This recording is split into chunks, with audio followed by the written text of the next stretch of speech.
Welcome to today's campaign catch-up. CBN's John Stolnis is here with me today, host of DC Debrief podcast on CBN News. John, how's it going?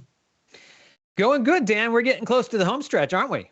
We are. The finish line is in sight. Yes. And we talked about it earlier this week about how we were going to learn a lot as to what the candidates are thinking here heading into the final days. And it just seems like they're trying to throw haymakers, John, as Garbagegate continues. It started with what we talked about last time on this show, where we had the comedian making this joke and all of the headlines that followed after that. But then Biden followed it up with a comment that has sparked even more controversy on the garbage front. And then Trump followed it up by getting into a garbage truck and putting the Trump logo on it and kind of playing off of the theme. So so Garbagegate continues. It looks like we're just trying to throw haymakers here in the last couple days. It's kind of a fitting end to any really presidential election, isn't it? Where we've descended into garbage. That's where we are right now. It really is. I mean, we've often talked about it. Like, there's different things during presidential elections where you realize things have kind of gone off the rails, and it took maybe a little bit longer because of Kamala Harris entering the race late. But we've officially gone off the rails here. I think we can all agree. We're not talking about the important issues right now. We're talking about the garbage comments, and I think President Biden stepped in it. He clearly wasn't planning, I think, to say something incendiary, but speaking off the cuff speaking to that Latino online group this week, where he called all of he essentially said that the Trump supporters who agree with the things that Tony Hinchcliffe was saying are garbage, and then the Trump campaign, never one to like any good campaign, not take advantage of an opening, has decided to kick the door in and really lean into it, to the point where Donald Trump at rallies on Wednesday was wearing what a garbage operator would wear, had the orange vest on, like you said, climbed at the airport, climbed inside of a trash truck that had Trump Biden on the side of it. Certainly the Democrats have been having fun making memes of a trash truck with Trump Vance on the side of it. I might have said Trump Biden a second ago if I meant to say Trump Vance. And off we go. And he appeared at a rally Wednesday night. We're still wearing the garbage uniform. And they're trying to equate it to Hillary Clinton's basket of deplorables comment from 2016. That certainly resonated with the voting public. It certainly hurt her in the polls after she said that, calling Trump voters irredeemable. And it seems as though it's really both sides are trying to take advantage of this in their own way. And whether it's actually going to have an effect on the election is probably negligible at this point. Like, if you were a Harris voter, are you really going to hear the Biden garbage comments and say to yourself, I'm switching over? If you were on the fence, do those comments really sway you one way or the other? They probably don't. It's just something to grab onto. It's like you're climbing a rock face and you're just trying to find something to put your fingers into in order to keep climbing up the rock. and this is that for this week. I mean, I think it's just, hey, we're running out of stuff to talk about.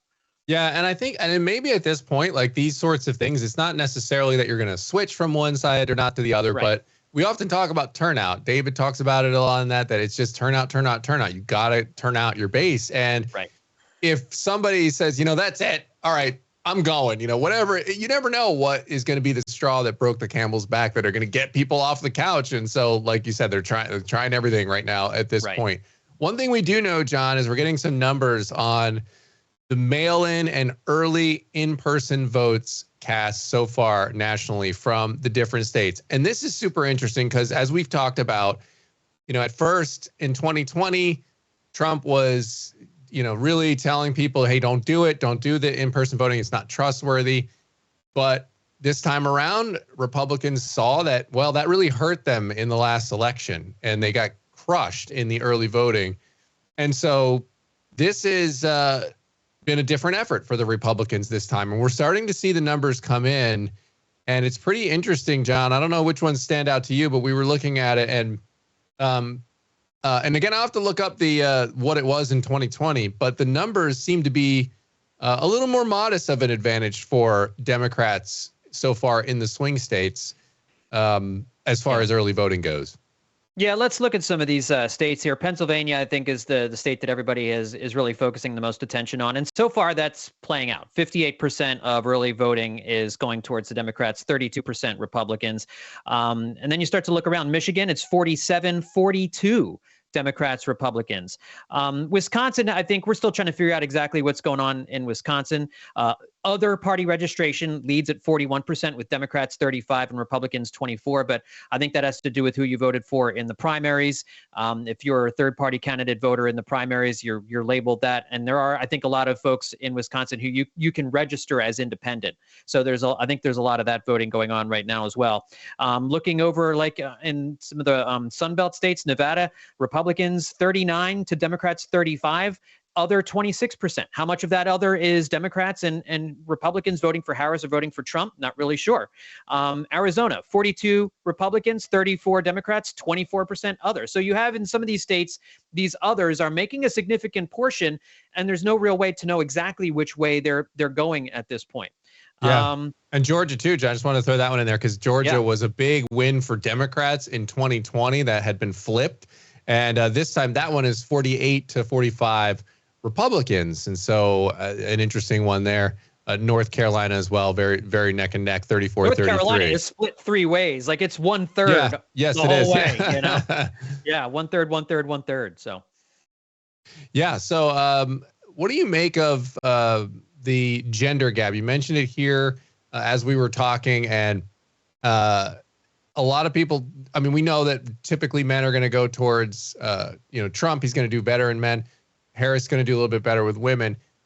Who does better, as David Brody was saying, is going to, in that group on each side. Like if Trump does better with men than Harris does with women, that would be a good sign for Trump, vice versa for Harris. What are we seeing on that front right now?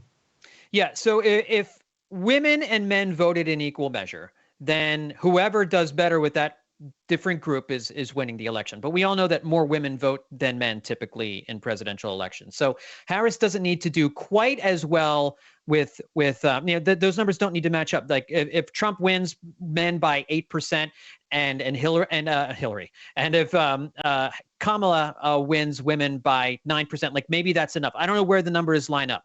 But I do think the gender gap is interesting. She does need to win women by more than Trump wins men. Like she has to have more of an edge in women than Trump does in men, whether that's by 3 points, 4 points, 2 points, whatever it is, that's going to be a big determining factor in this race. And I do think it's interesting as we look back to the other two presidential campaigns that Trump has won, how the women vote, the women vote, the men vote, actually where the male vote has evolved since 2016. When Donald Trump beat Hillary Clinton in 2016, he won the men vote by 9 points, 52-41%. No, pardon me, that's 11. My math is messed up. 11 points. He beat Clinton by 11 points in men. In 2020, he only beat Biden by 2 points among men. And then if you go back, and then right now, I was looking at the latest CBS News poll, he leads men by 9 points against Kamala Harris, 54-45%. So I think there's something going on here in the electorate where you had Trump winning men by 11% against the female candidate, Hillary Clinton. He wins by 2% against a male candidate, and now he leads anywhere from, again, it's like 8 to 10 points among men against a female candidate. If these numbers are correct, there's a certain number of male voters out there who felt more comfortable voting for President Biden, a male candidate, versus the two female candidates that Trump is running against. And no other presidential candidate has run against female presidential candidates. He's the only one to do it. So we don't have a lot of data to go on here. But it would seem to indicate that there's a certain number of male voters who are uncomfortable with the idea either of voting for any woman president, or it could just specifically be these two particular female candidates. Again, with a small sample size, it's hard to make a declaration. But certainly the Harris campaign and Democrats have been pointing to this. I've heard this on MSNBC, on CNN, and in other places. Yes, I do check in on those different news organizations. Just you want to see what everybody's saying. Looking at this question, asking themselves, like, is there something baked in with gender here, where there's just a certain number of male voters out there who are uncomfortable with the idea, or just or that they don't see these two women candidates as being as strong a leader as Donald Trump. And part of that is because of the gender, whether it's conscious or subconscious. That's the question being asked on the left. And if that's the case, there's nothing Kamala Harris really can do about that, because she can't change her gender. Right. Yeah, it is very fascinating. Like you said, I mean, interesting that Trump has, third campaign for him, two of them against women. And really, like you said, though, no historical data to really go on other than the 2016 election to go on. And, you had Hillary Clinton, who, while experienced, yes, also a very, very polarizing figure in her own right for a whole lot of reasons. So very, hard to draw a lot of conclusions there. All we can look at is the fact that he's back up with men. And so that's where, from his perspective, he needs to be if he's got a shot of winning this thing here next week. I wanted to talk briefly, John, about the concerns now of election integrity. We're starting to see these pop up, and I think people are on high alert, particularly people who feel that there were shenanigans going on in 2020. And, I don't know that anything's been done to, assuade whatever concerns they're having. I don't know if they can be assuaded or not. But you're starting to see this, like, for example, we had in Bucks County, Pennsylvania, which is actually where I am. It was the last day this week to vote, to register for your to get your early, your mail-in ballot application. And it was supposed to be open until I think 4:30 or 5 o'clock or something like that. And for whatever reason, they were shutting the line down at 2:30, like a couple hours early. And so people are having questions about that. And so, whatever the explanations are, I think the reality that we're dealing with right now is you have a whole lot of people that are just not going to believe this election if Trump doesn't win. Yeah, and I think certainly, I think what we've seen so far is these areas where you've seen some issues. I think the thing that should give people some measure of comfort is that they've been discovered. They've been caught, and mostly by election officials, and these situations rectified. I mean, there's no perfect election. I think we can all agree there's no way to have a 100% perfect election. There are going to be people, and likely on both sides, who try to finagle things their way, who might try some underhanded tactics. I know I saw something where there was a nursing home, and I forget what state it was now, but one of the battleground states that had like twice as many people voting as were residents there. I mean, you certainly do have people sending in mail-in ballots for elderly people who may not be of sound mind to vote, or who have passed away but are still on the voter rolls, right? I mean, like these things happen. They happen in every election. They've happened in every election going back decades, and so you want to do everything you can to try and mitigate them. And I think everything, having lawyers present, having overseers, having poll workers there, I think is really important. But I think, generally speaking, I haven't seen any real reason to be overly worried about polling security. We've done a number of stories for Faith Nation about poll workers, about poll security, and the different methods that are being used. I mean, there is a concerted effort going on among in both Republican areas and Democratic areas to make sure that these elections are run freely and fairly. And I personally, I'll just speak for myself. Until I see the evidence, until I see the receipts of major fraud going on, I'm going to choose to believe that the elections are carried out freely and fairly. And I think that's the assumption that we should be having if we want to kind of move this country forward. And certainly if there's provable activity out there that you can show, like, this is fraud, this moved the election in this battleground state a certain way, then it should absolutely be pursued and prosecuted and lawsuits filed and all the like. But I agree with you. I think there is that thought out there that's being really pushed in a lot of circles, conservative circles, online, social media, and the like, that there's no way Trump can lose the election.